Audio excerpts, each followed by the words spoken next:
Gujarat domicile parent એસોસિએશનના પ્રમુખ વસંત પટેલે પીએમને પત્ર લખ્યો, નીટની પરીક્ષા ફરી વખત લેવા માંગ કરી.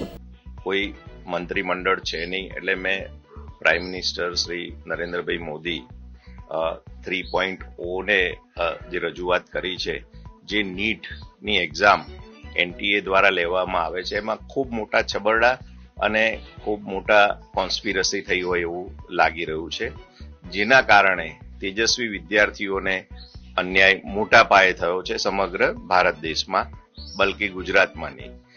માટે સરકારશ્રી અને માનનીય વડાપ્રધાન શ્રી નરેન્દ્રભાઈ મોદીને મારી એક નમ્ર અપીલ છે કે નીટની એક્ઝામ જે યુજી નીટ છે એ ફરી લેવાવી જોઈએ અને એક જ સેન્ટર પર ઓલ ઇન્ડિયા રેન્કમાં 7 થી 8 વિદ્યાર્થીઓ રેન્ક સાથે આવ્યા છે, ત્યારે આ કેસની પણ સીબીઆઈ ઇન્ક્વાયરી થવી જોઈએ.